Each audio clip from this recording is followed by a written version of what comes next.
You have never heard this story ever before.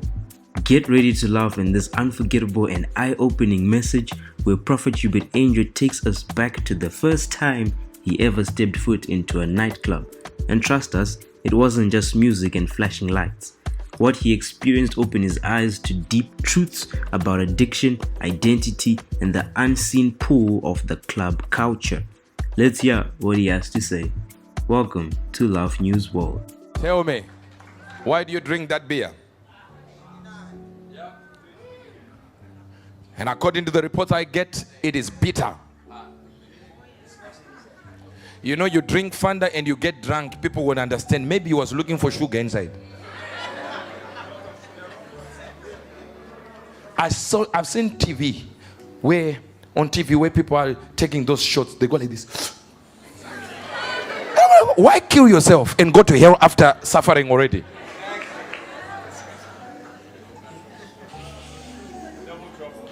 My brother Evangelist Lee took me to a club one day. The devil was after me long time. I arrived in Ipswich there.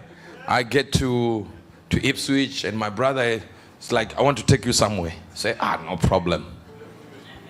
Club. I went there, he said, sit here. He knew I was going to be very, very confused. I'm just here. Where are the lyrics? Where?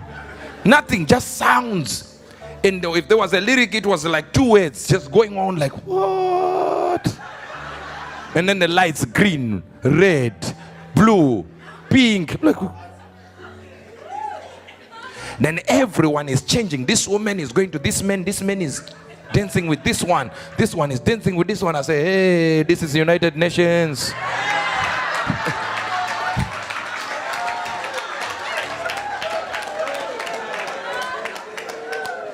It is years later I realized something, that music is deliberate.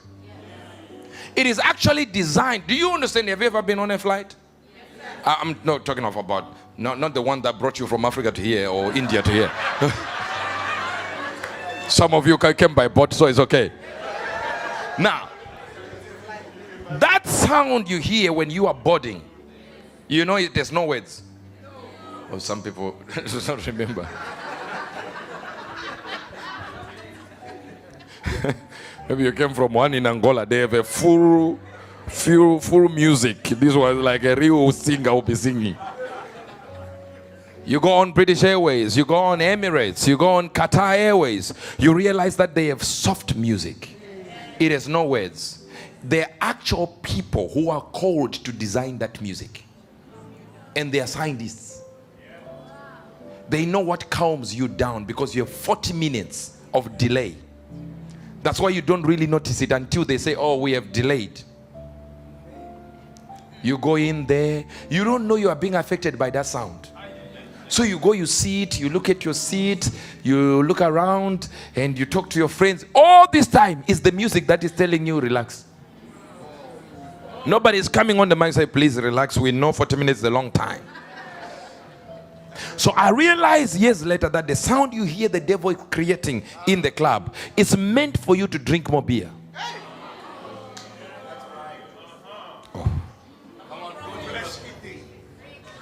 It is meant for you to get confused further and further. And it is meant for you for your brain not to think of any right or wrong. So it gets your excesses out. So from the club, the boy you went with that you don't even like, the next minute you sleep with that girl. And you sleep with that guy.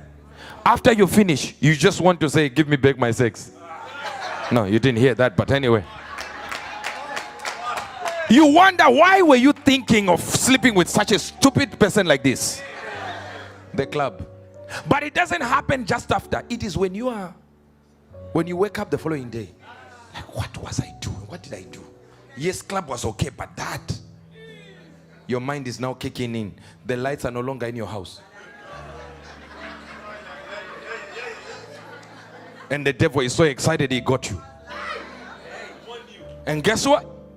The following day, he says, let's do it again. Then they have a theme every time they have a theme. It's like a church. The devil knows in the church we have theme: deliverance service, supernatural service, testimony Sunday. The devil does that with the club too. Then he gives you extra, is it 2 bottles for 1.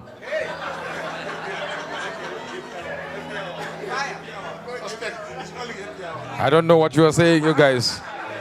I'm not repeating that sentence. Only Marvin has that information. And all that time, the thing you are testing is bitter. But the devil is making his own faith unconscious.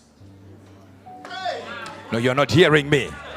So you are unconscious of the thing that is happening to you. That's why Paul says, the thing which I don't want to do, I do. That thing I should do, I do not. Then it is no longer I that is doing it, but sin that dwells in me. He says there is something on the inside of me that is actually causing me to do it.